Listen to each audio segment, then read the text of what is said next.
A mochi moment from Mark, who writes, I just want to thank you for making GLP-1s affordable. What would have been over $1,000 a month is just $99 a month with Mochi. Money shouldn't be a barrier to healthy weight. 3 months in, and I have smaller jeans and a bigger wallet. You're the best. Thanks, Mark. I'm Myra Ahmed, founder of Mochi Health. To find your Mochi moment, visit joinmochi.com. Mark is a Mochi member compensated for his story.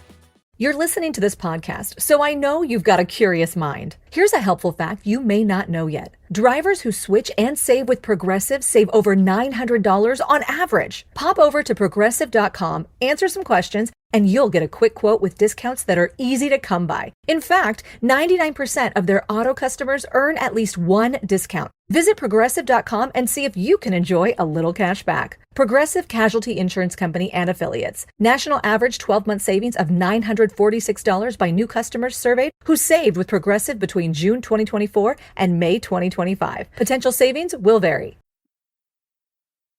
Voices for Justice is a podcast that uses adult language and discusses sensitive and potentially triggering topics, including violence, abuse, and murder. This podcast may not be appropriate for younger audiences. All parties are innocent until proven guilty in a court of law. Some names have been changed or omitted per their request or for safety purposes. Listener discretion is advised. My name is Sarah Turney, and this is Voices for Justice. Today, I am discussing the case of Holly Piirainen. Holly was only 10 years old when she walked to a neighbor's house to see some puppies and seemingly vanished into thin air, only leaving behind one sneaker in the road where she was last seen. After decades of breakthroughs and stalls in the case, just last October, there was a huge discovery that almost no one is talking about. I was inspired to cover Holly's case after discussing the case of Molly Bish. As you might remember from that episode, when Molly Bish was 10 years old, she was at church and heard Holly Piirainen's story. She was so moved by what happened to Holly and her family that she felt compelled to write them a letter to express her condolences. This would later connect the two families after Molly went missing as well. I'd never heard Holly's case before researching Molly Bish's case. I thought as kind of a small tribute to Molly Bish, I'd cover Holly's case. So let's get into it. Holly Kristen Piirainen was born on January 19, 1983, to her parents Tina and Rick in Grafton, Massachusetts. Holly was their first child, and she was absolutely their pride and joy. Both Tina and Rick worked, so most often Holly's paternal grandmother Maureen watched her. Maureen says that Holly was incredibly sweet and absolutely no trouble to look after. But pretty soon, Holly would no longer be the only child and end up getting two little brothers, Andrew and Zach. Not long after this, Holly's parents would end up getting a divorce and sharing custody of their 3 children. Let's fast forward a bit to the end of the summer of 1993. 10-year-old Holly just attended a week-long summer camp with her 13-year-old cousin Leah. The following week, on Wednesday, August 4th, Rick took Holly, 5-year-old Zach, and 8-year-old Andrew to his mother's summer cottage on South Pond in Sturbridge.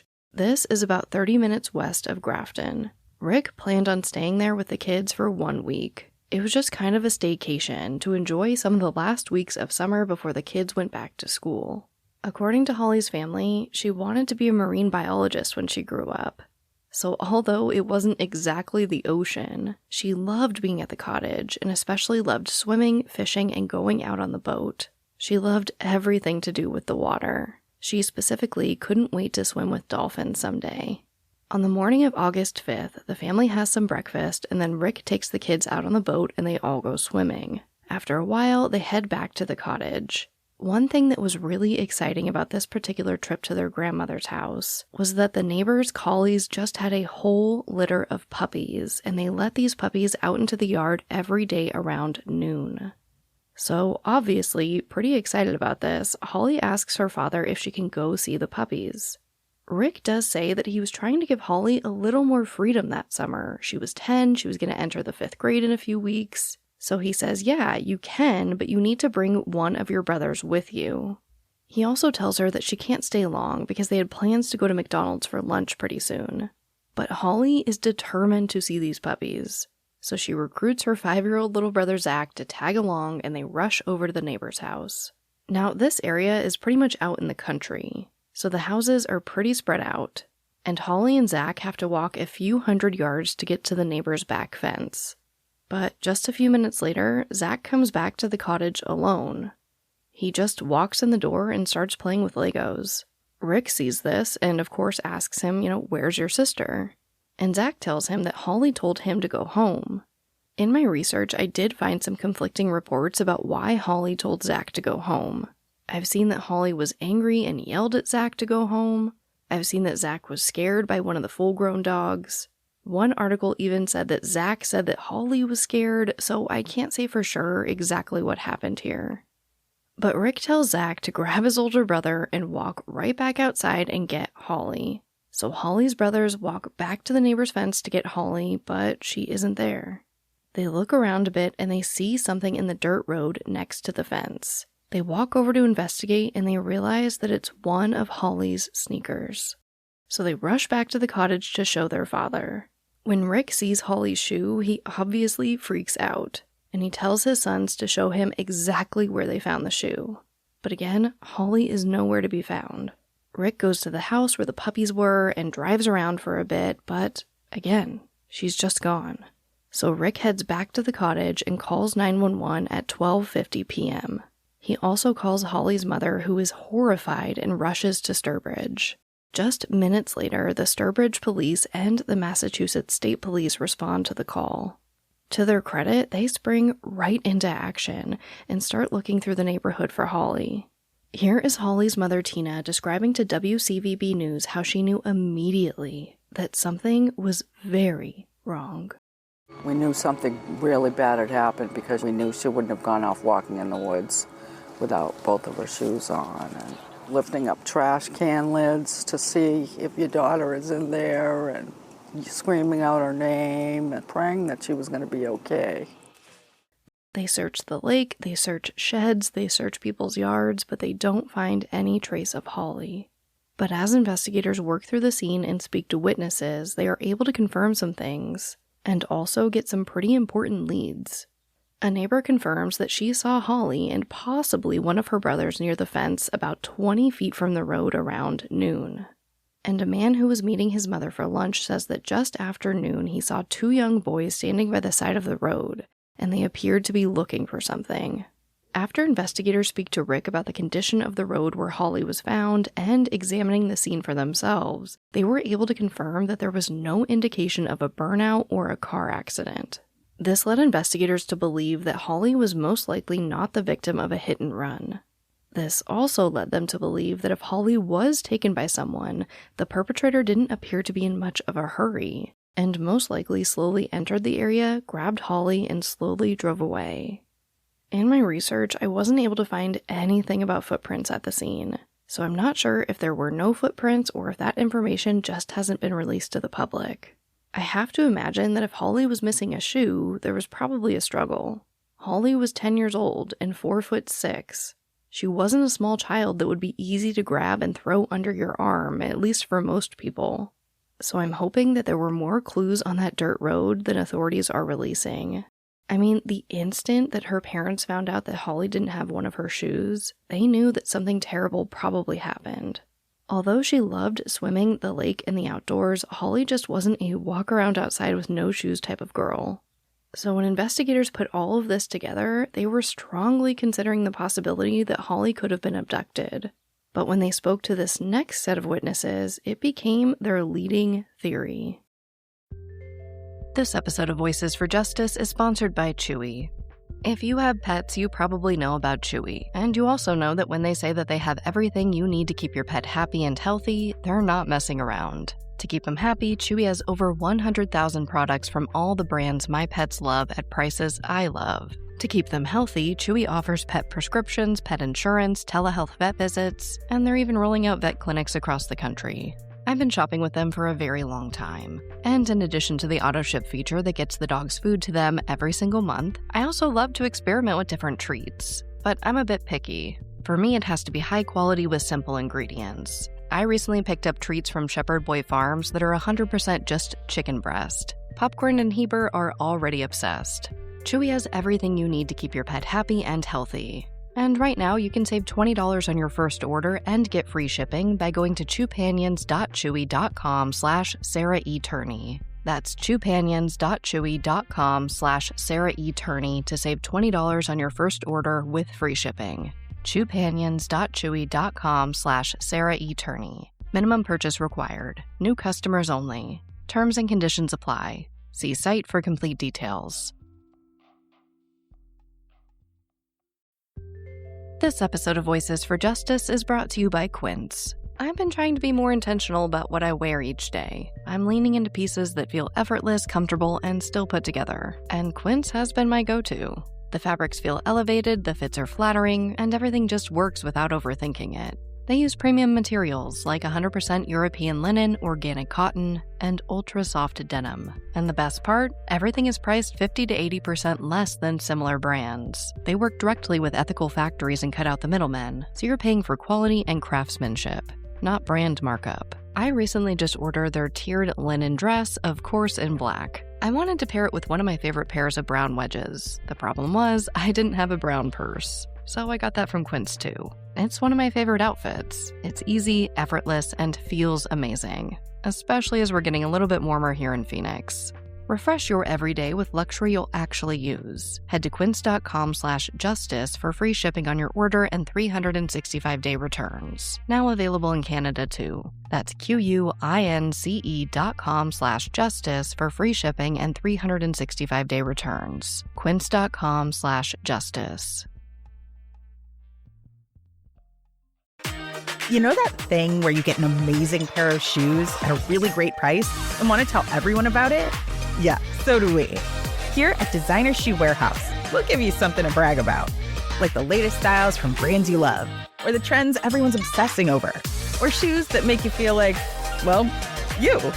So go ahead, show off a little. Find shoes that get you at prices that get your budget. Head to your DSW store or DSW.com today. DSW, let us surprise you. While Holly was trying to see the puppies at the neighbor's fence, the neighbors up the hill were packing up their car to go on vacation. In this group are two 16-year-old girls who are cousins. At some point, they go down the driveway to grab the mail before leaving, but before they get to the mailbox, they see a white or light brown truck with a cap over the bed coming down the hill. When this truck gets close to the girls, the driver begins to slow down from about 40 miles per hour to walking speed. And he begins to look at them in a way that really creeps them out. One of the girls is even quoted as saying that she really thought this man was going to jump out of the truck and grab one of them. So they literally run back up the driveway towards their dad's, and the man drives away down the hill to where Holly is. Eventually, the girls go back down to get the mail before leaving on vacation, and they see the man coming back up the hill. This man, again, slows down to a walking pace and just stares at these girls. So they again go back to their dad's, and the man continues up the hill. One of these cousins heads inside to use the bathroom on the second floor, and she's pretty freaked out, so she peeks out the window to make sure that the man is really gone, and she sees him again. This time, he's driving back down the hill, but he doesn't slow down at their house this time. He just proceeds down the hill, near the area where Holly is. The girls have described this driver as a white, middle-aged man with facial hair wearing a hat. But again, all of these things put together really lead investigators to believe that Holly was taken. The next day, the Massachusetts State Police requested the assistance of the FBI due to the strong possibility that Holly was abducted and possibly taken across state lines. That morning, Holly's grandmother, Maureen, calls America's Most Wanted. In one report, I read something that absolutely made me cry. Apparently, the host of America's Most Wanted, John Walsh, was actually out on his boat that day, but he got a page on his beeper and dropped everything and drove 60 miles to a studio to record for Holly. By midday, the producers of the show put together 3 different video spots for her. The spots were 5 to 30 seconds long and sent to television stations all around the U.S. In the next few days, they utilize a lot of resources in the search for her. There's helicopters, dogs, volunteers, there's divers, there's Boy Scouts, and more. They posted Holly's picture at every toll booth in the state. and they put out more PSAs, but they come up with nothing. The police are still getting leads, but there's just no trace of Holly anywhere. So her parents make the decision to go in front of news cameras and make a public plea for their daughter. We're begging anyone with any information if they could just let us know where she is. Holly's grandmother, Maureen, says that at this point, they pretty much suspected everyone. We were just suspicious of everybody. And some people were cooperative and some weren't. And if they weren't, we gave their names to the police. And nothing came of it. Like we see in these older cases in these smaller towns, the community was absolutely floored. Maureen told the news, quote, "You didn't expect anything like that out there. My own kids grew up out there." End quote. The search for Holly ended about a week after she disappeared. On the weekend of August 14th, the community held a vigil and a fundraiser for Holly. Her parents used the donated funds to hire a private investigator, print more flyers, and just keep the investigation going. At this point, her family was desperate for anything that would lead them to Holly. They even began to investigate about 5 locations where psychics told them Holly could be. But again, they come up with nothing. Over the next few weeks, they put up a few billboards, and the community shows their support by tying pink ribbons to trees in the area. But Holly's case essentially goes cold. The man in the truck driving up and down the hill past Holly is never identified. And nothing major really happens in the investigation until October 23rd, when hunters discover something in the woods that would change Holly's case forever. What they did to your family, you're lucky to make it out alive. Streaming on Peacock. These men are going to come after me. Taking them out is my only chance. Put a bullet in her head. From the co-creator of Ozark. Looks like a family was running drugs. Execution-style killing, it's rare for the keys. Any leads on who they might have been running for? The cartel killed my family. I'm gonna kill them. All of them. MIA. Streaming now. Only on Peacock. Ryan Reynolds here from Mint Mobile with a message for everyone paying big wireless way too much. Please, for the love of everything good in this world, stop. With Mint, you can get premium wireless for just $15 a month. Of course, if you enjoy overpaying, no judgments, but that's weird. Okay, one judgment. Anyway, give it a try at mintmobile.com/switch.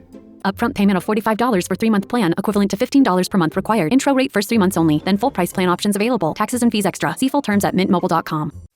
On October 23rd, 79 days after Holly went missing, Tina gets a call from a reporter asking if she can give any information about the body found in the woods. Tina's heart absolutely sinks. She has no idea what this reporter is talking about, but she can only imagine. 5 miles from where Holly went missing, a group of 5 hunters and their dogs were out in the woods when they discovered a skull and skeletal remains that looked to be about the size of a child. When police arrived at the scene, they also found a small-sized t-shirt, overalls, and 1 sneaker. Eventually, after what I can only imagine was a gut-wrenching wait for Holly's family, investigators confirm that it was Holly's body that was found. They still have not released the cause of death to this day, but it was revealed that Holly was stripped naked, assaulted, and murdered. This definitely wasn't the resolution the family was hoping for, but they were finally able to lay Holly to rest in November. Unfortunately, finding Holly's remains didn't get investigators much closer to finding out who murdered her. Back in 1993, they just didn't have the same technology we do today to do the advanced testing needed on her remains or the items found nearby. But they were able to determine that the perpetrator was most likely local to the area. See, this is a hunting area where Holly was found, and it's pretty desolate and only really known to locals. It's not somewhere where you pull off the road and walk right into. You kind of have to know how to get there. So they do get something from this discovery in 1993, but the case goes cold for almost 20 years. It wouldn't be until 2012 when investigators announced that they have a very new significant lead. Obviously, in the 19 years since Holly's remains were found, there were some pretty significant advances in DNA testing. Investigators still haven't released exactly what they tested, but they do test something from the scene where Holly was found, and they get a match to a man named David Pouliot. This was obviously huge news in Holly's case, so District Attorney Mark Mastriani holds a press conference to announce their findings. On August 5th, 1993, at approximately 12:50 p.m., 10-year-old Holly Piirainen of Grafton was reported missing by her father, Richard Piirainen. Holly had been vacationing with him and other family members at a cottage in Sturbridge. On October 23rd, 1993, Holly's skeletal remains were found by hunters in the wooded area off 5 Bridge Road in Brimfield. The scene was photographed and processed by personnel from the Massachusetts State Police. Items in the Piirainen case were analyzed. There was one specific item that was subject to forensic testing, and as a result of that forensic testing, an indisputable match and identification to a person was made. And matched forensically is a David Edmund Pouliot, formerly a resident of Springfield, now deceased. He passed away, he died in 2003. This is a photograph of him from January of 1999. Again, David Edmund Pouliot from June 1999. The person identified, we can establish, had a familiarity and in fact a connection to that very area where Holly disappeared and where her remains were found. And I repeat, Mr. Pouliot at this time is not being named a suspect. However, I can tell you that evaluation of the nature and the character of the piece of evidence that was tested, as well as the specific location it was found and the condition in which it was found, we consider to be very relevant in this investigation. Well, she was a typical 10-year-old. She wanted to be a marine biologist.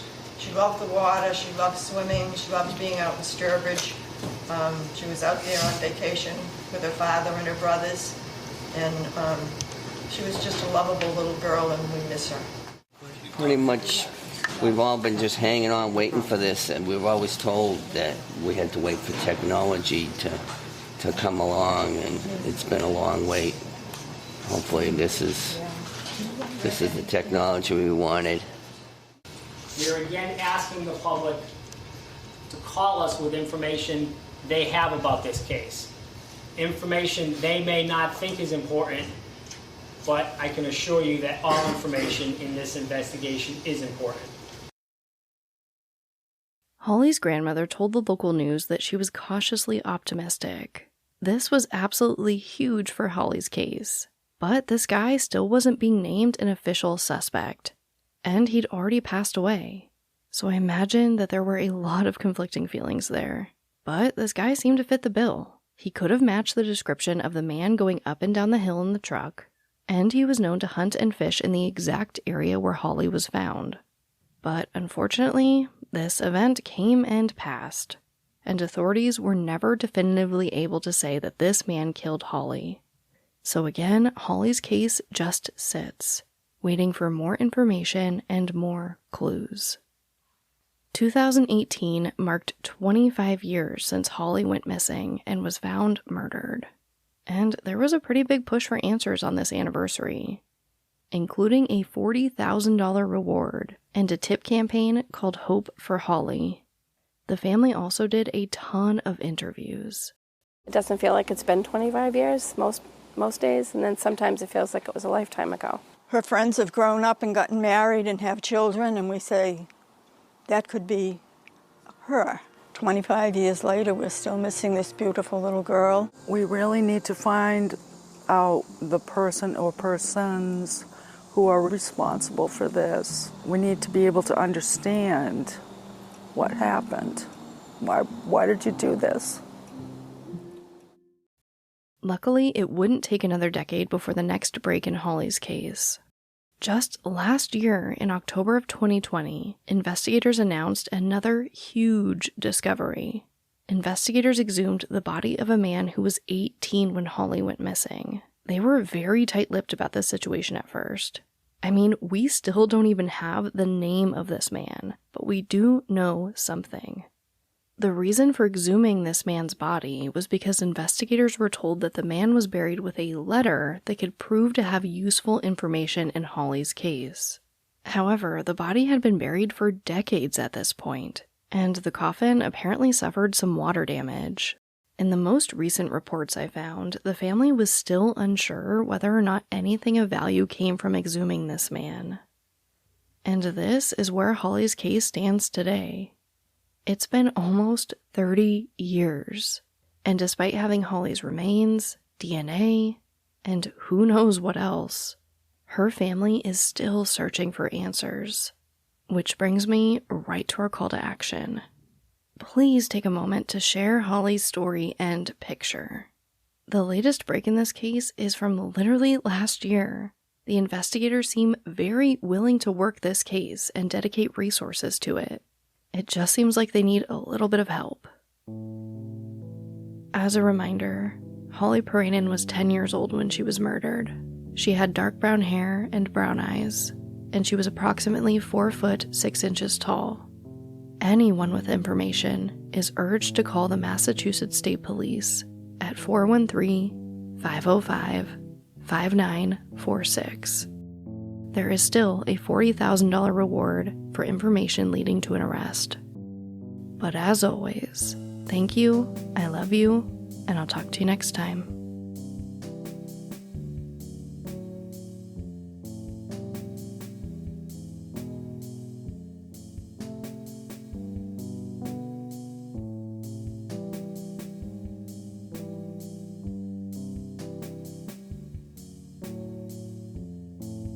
Voices for Justice is hosted and produced by me, Sarah Turney. For more information about the podcast, to suggest a case, to see resources used for this episode, and to find out more about how to help the cases I discuss, visit voicesforjusticepodcast.com. And if you enjoyed this episode, please take a moment to rate and review the show in your podcast player. It really does help more people find the podcast and these cases in need of justice.